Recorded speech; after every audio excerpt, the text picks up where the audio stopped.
မကောင်းတာနဲ့ကောင်းတာဆိုတာဒီမကောင်းတဲ့သဘောတွေဆိုတာ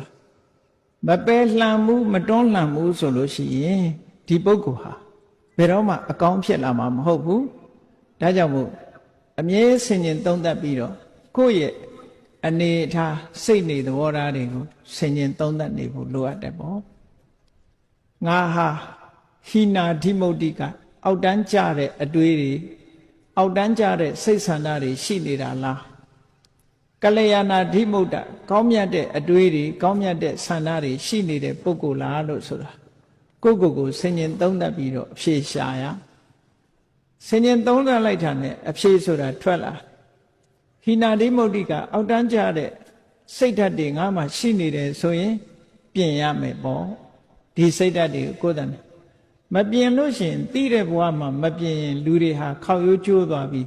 တန်တရားမှာဇယိုက်ဆိုးတွေနဲ့ပဲသွားတာဒါကသေးသေးချာချာစဉ်းစားကြည့်နော်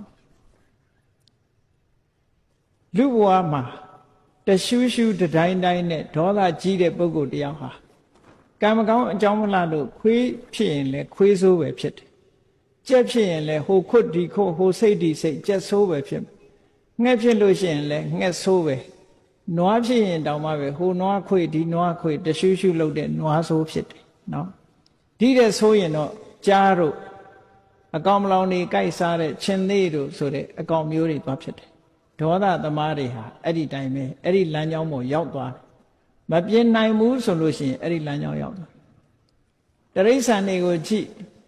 အေးအေးချမ်းချမ်းနေတဲ့တရိษံရှိတယ်စူးစူးပူပူရန်လုံနေတဲ့တရိษံလည်းရှိတယ်အကဲခတ်ပြီးတော့ကြည့်ရန်လုံတတ်တဲ့တရိษံတစ်မျိုးတည်းတည်းပဲရန်လုံတဲ့တရိษံရှိတယ်ရန်မလုံတဲ့တရိษံရှိတယ်ခွေးထဲမှာလည်းသဘောကောင်းတဲ့ခွေးရှိတယ်သဘောဆိုးတဲ့ခွေးရှိတယ်နော်အမှတ်တမဲ့နေရင်တော့မသိဘူးသေချာကြည့်လို့ရှိရင်ခွေးဟာကြိုက်တတ်တဲ့ခွေးရှိတယ်မကြိုက်တတ်တဲ့ခွေးရှိတယ်ကြိုက်တဲ့ခွေးဆိုတာသဘောဆိုးလို့ကြိုက်တာနော်သဘောမဆိုးတဲ့ခွေးကလူလာရင်အမီးနှံပြီးတော့ခင်တတ်မင်တတ်တယ်ပေါ့အဲ့တော့ဒီသဘောတွေကဆင်ခြင်သုံးသပ်တတ်ရအော်ခွေးတောင်မှ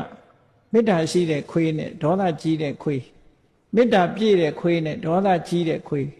ဒီလိုဖြစ်ရတာပါဘဝမှာမပြင်းဘူးဆိုလို့ရှိရင်တလျှောက်လုံးဟာ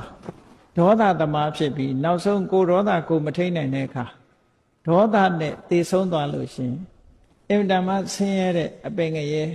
ကြာရောက်သွားနိုင်တာပေါ့ကိုဒေါသကကိုယ်ကိုပို့ပေးလိုက်တဲ့သဘောပေါ့ထို့တူပဲလောဘကြီးတဲ့လူနဲ့လောဘနည်းတဲ့လူကိုယ်ရှိမှရှိနိုင်ကိုယ့်ကိုယ်ကိုလည်းဆင်ញင်သုံးသပ်ကြည့်ရ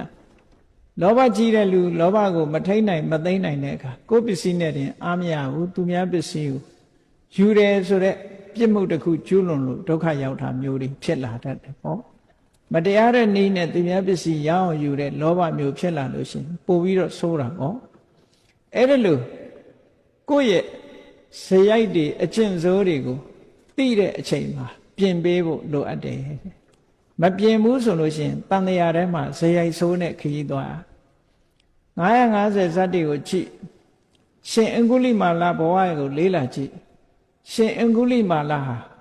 သူ့ဘဝဇလန်းနေမှာခက်ချမ်းချမ်းနေကြည့်ပဲအကုန်လုံးနော်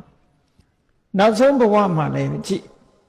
ယန္နာဖြစ်မဲ့ဘဝတောင်မှပဲလူသားသမားကြီးဘဝနဲ့ဖြစ်ရသေးတာပဲလေဇက်ကအဲ့လိုကြမ်းနေတာ